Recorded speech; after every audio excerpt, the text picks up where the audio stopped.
Salam dan bahagia. Perkenalkan, nama saya Nikadek Suryani dari SDN 1 Harapan Maju, Kecamatan Karangbintang, Kabupaten Tanah Bumbu. Di sini saya akan berbagi praktek baik dengan judul meningkatkan antusiasme dan pemahaman konsep pembagian melalui permainan. Adapun latar belakang dari judul di sini adalah di mana sekolah dasar adalah merupakan fase penting dalam perkembangan siswa, baik dalam kognitif, sosial, maupun dalam bidang emosional. Anak di usia SD sangat dekat dengan aktivitas bermain. Namun, tampak sebenarnya saat ini yaitu terjadi pergeseran. Permainan mereka asik dengan gadget yang mereka miliki. Sehingga ini sangat berpengaruh terhadap motivasi mereka dalam belajar, yaitu mereka kurang aktif dalam belajar, terutama pada pelajaran matematika. Karena mereka menganggap bahwa matematika itu dianggap sulit dan membosankan. Nah, untuk itu diperlukanlah pembelajaran matematika itu adalah menggunakan pembelajaran kontekstual, pembelajaran yang menyenangkan dan interaktif. Kalau uangnya satu gini gimana cara baginya? Apa harus ibu robek? Jadi 4. Ya? Gimana caranya? Tantangan yang menjadi kendala pada saat ini ada 3, yaitu di mana siswa sudah memiliki mindset negatif terhadap matematika. Siswa ketergantungannya pada gadget, dan yang ketiga kemampuan siswa beragam. Belum semua guru mampu berinovasi, keterbatasan dalam penggunaan media dan metode. Dapat kita lihat tantangan dalam lingkungan, yaitu sarana dan prasarana masih terbatas dan waktu pembelajarannya terbatas. Inovasi pembelajaran tidak hanya soal metode tetapi juga penting tentang kesiapan sistem.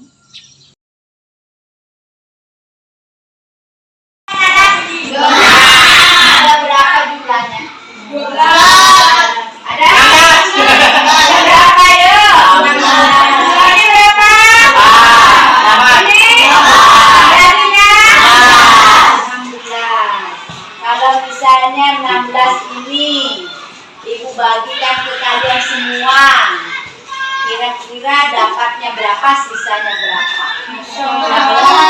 Dapatnya 1, sisa 4. Bener ya. Ini adalah konsep hari ini kita belajar pembagian, baik pembagian habis maupun pembagian sisa. Model pembelajaran matematika gembira di sini diawali dengan gali dan eksplor. Guru menggali pengetahuan awal siswa. Guru menggunakan benda-benda nyata seperti donat dan uang. Nah, pada konten pembelajaran fokus pada konsep pembagian, disampaikan secara bertahap dan kontekstual. Adapun aktivitas yang dirancang pada praktek baik ini yaitu permainan congklak melalui pembagian permen dan simulasi uang jajan.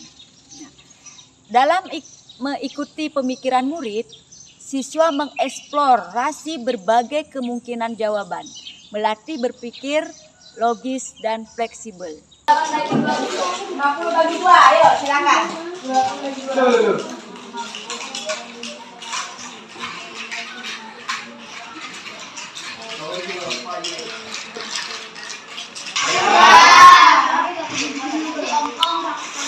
Dan di tahap rayakan memberikan apresiasi kepada siswa.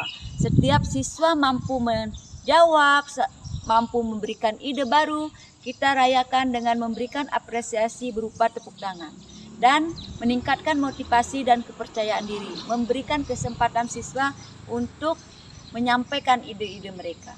Dan yang keenam, akhiri. Dalam proses pembelajaran ini, guru mengakhiri dengan melalui evaluasi berbasis permainan, yaitu memberikan sebuah soal dan melaksanakannya dan menyelesaikannya melalui permainan congklak. Nah, di sini pun pada mengakhiri kegiatan ini diadakanlah refleksi pembelajaran. Masing-masing anak membawa hasilnya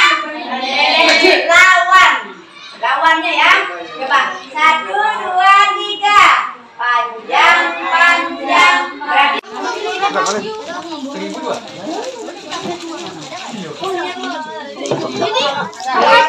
berarti enggak, aku mau minum ini. Berapa ini? 4.000. Mari. Ya. Berapa angsulnya punyamu tuh di Pak? Enggak ada pas. Pas, ya. ada yang 3. Masing-masing tadi belajar berapa? 2. Itu kalian semua ada berapa? 3. Ada berapa orang? 12. Ya, ada 12 orang. 2.000 dikali 12 orang berapa? 24. Ya 20 kalau duit pelajaran ya. Tepuk tangan dulu ya. Oh, kalau uang bisa banget 24 apa? 24.000. Belanjaannya masing-masing dapat berapa ini? 2. Ada yang 3. Anaknya. Ayo sekarang kalian pikirkan. Di kelompok 2 kelompok ini bisa dibagi berapa aja? 16 itu. Ayo dibagi berapa? Di sini. Ini 8. Selanjutnya, dari dampak dan refleksi. Nah, dampak di sini ada antara motivasi dan sikap. Siswa lebih terlihat antusias dalam mengikuti pembelajaran. Terlihat pembelajaran tidak berkaku, tidak takut lagi terhadap matematika. Siswa terlihat senang dan gembira pada saat melaksanakan pembelajaran.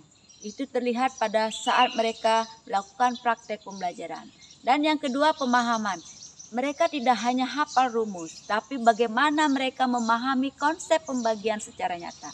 Suasana kelas lebih hidup, interaktif, dan kolaboratif. Nah, bisa dibagi berapa aja?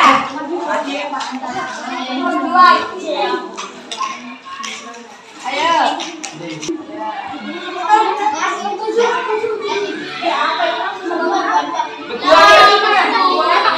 Aduh.